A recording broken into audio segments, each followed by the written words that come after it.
So today is May the 9th and we had an incredible night last night. We half finished this, but we fired it up anyway. We didn't have all the tubes on here. And how this works, you have steel tubes and they're insulated on the outside. In this particular case it's powder coated, or you can insulate it with the gaffer tape. The tubes must be insulated from each other and insulated from the frame itself, and wood is actually a good insulator and it's an organic material. So we've pivoted it here, we've counterbalanced it by having it below the point of the rotation, so it's quite a nice easy weight to work with. Now, even if water has run down these tubes, which water carries the capacity to commence an ether generation, and that's what we did. So we put water down the end, we had it pointed up on the angle, and what you will expect to feel is a rush of wind, which is what happened last night. And the wind can be quite fierce and a gush, and even if it's totally calm before, if it was calm before, it will be calm after as well. There will be no wind whatsoever when it kicks in afterwards.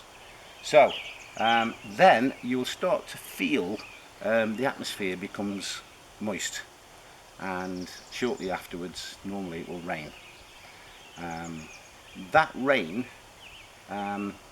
will contain what we call DOR, which is deadly orgone. It's not dangerous to work with so long as you take certain precautions, but you do have to take those precautions, and one of them is making sure these are insulated, and the pipes that come off here are totally insulated. They will go in the steel container, which is in an insulation plastic, so plastic's a good insulator. And then we will have a hose pipe which sprays mist of water. So we've got plastic pipes that come down here with a coiled steel interior, and once they pass the lid, the plastic on the outside of the coil is removed, and that is where you spray the water. You then put a hole in this and the release pipe, and the water that comes out. Normally we'd let that run to earth, but that's great water for use for any plants because it has a fantastic effect on it. The water's treated. Exactly how it works, we don't know. All we know is it does work, it definitely works. It will work in the locality. If you point it up steep, it works in the locality, and if you point it for long distance, you can affect the weather from 3,000 miles away. That's a fact. We've done it, we've got the satellites. So anybody using one of these, always look on the satellite after for a few hours and you'll see massive effects. There's a skill in using one of these. You don't just point it and fire it up. You actually look at the weather forecasts and look at what's happening in the weather. Then you point it appropriately at the right angle, and you point it left and right of any weather front that you want, and then we do what we call popping. If you steer the clouds and the moisture to one particular area and you head straight for the middle of it, it pops, and that's when you get torrential rain. Fantastic piece of kit. Nobody should have one. Well, actually only a few people should have these, because a handful of us can massively achieve our goals. And one thing you've got to realise with ether is, it's not just a product. Ether is a force of life that runs through everything that we know, and ether is a good force. Ether is a force that the Illuminati and the elites possibly understand, but don't want us to know about, for obvious reasons. And finally, one of the ways that they are idiots. They're absolute idiots, because what they do, they control the weather with heat like HAARP, ionization, and Tesla said that ether controls magnetism, controls electricity, and controls energy. That's the best button to have, because that means you control everything, and this piece of kit will do it. So we don't control the atmosphere with temperature, we control it with ether, which incidentally lowers the temperature. But as you can see now, we've got fantastic blue sky. There's not one cloud above this house here, not one. You can see some in the distance, but all around us we've got beautiful sunshine, and it's the blue that we used to see when we were kids. So an absolute pleasure to work with one of these. Quite dramatic at times. We had a thunderstorm last night, we had torrential rain, and after the wind came, the wind stopped, the rain came, and the local weather forecasts drastically changed from 3% rain to whatever. I think we had a look on there and we saw some drastic changes in the weather forecast. Big changes for the next 4 days. There you go. That is Wilhelm Reich's organ generator, Cloudbuster, call it what you want. But they work fantastic. Beautiful. Just to add to that, I might just edit it there, but just to add to that, when myself and Gary were standing beside you here last night as you were erecting the contraption, yeah, you did say that wait and see, wind. Expect wind, and just the second you said that, myself and Gary felt this chill, followed by a rush of wind. Yeah. And it wasn't just a physical wind, it was a chill, it was like an energetic chill. Yeah. And we just looked at each other and went, whoa. You can feel, you can't put your finger on, but it gives you that feeling that, wow, what's happening? It gives you that, I don't know what it is. Yeah.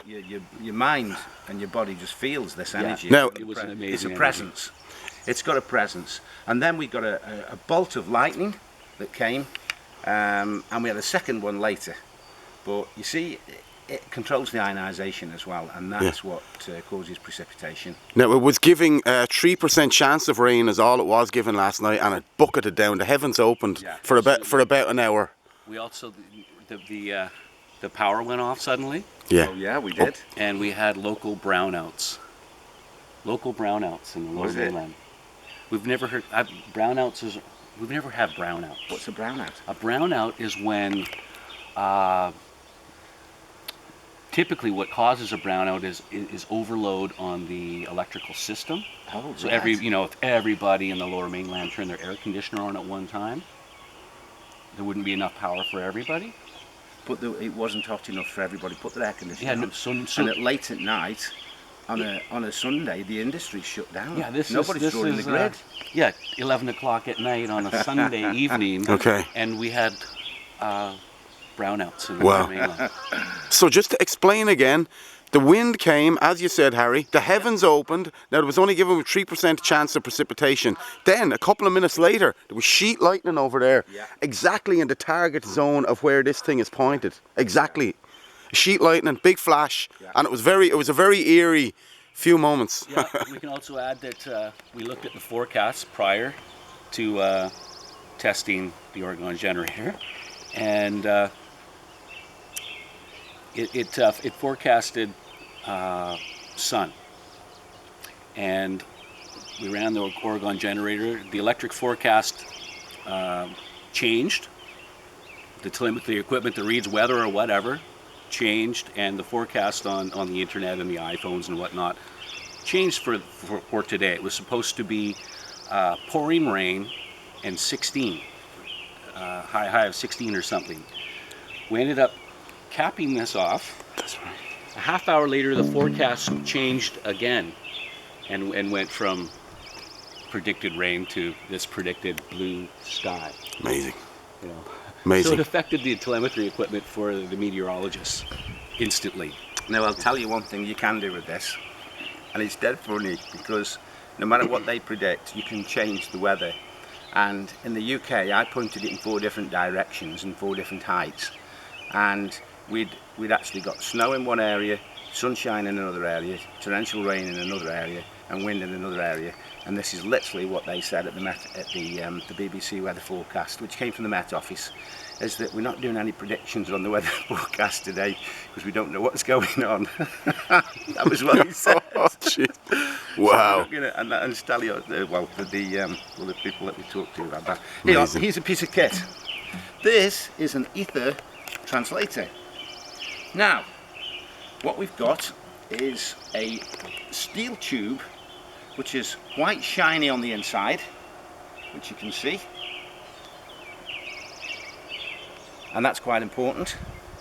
At the moment, it hasn't got the mirrors in. We have organic material on the outside of it.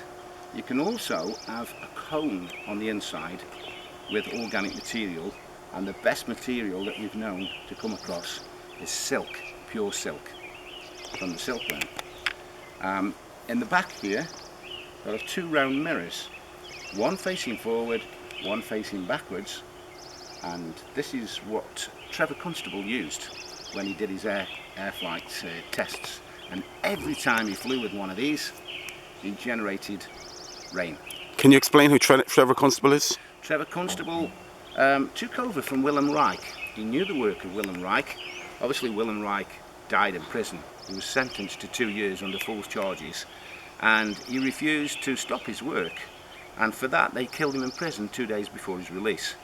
And they destroyed all his paperwork, they burnt it, and now his house is now turned into a museum, where his Cloudbuster still is present. So Trevor Constable took over after this. And Trevor Constable had the benefit of being in the Navy and access to aircraft, for which he deployed these. These we've now developed so that they'll work stationary as well.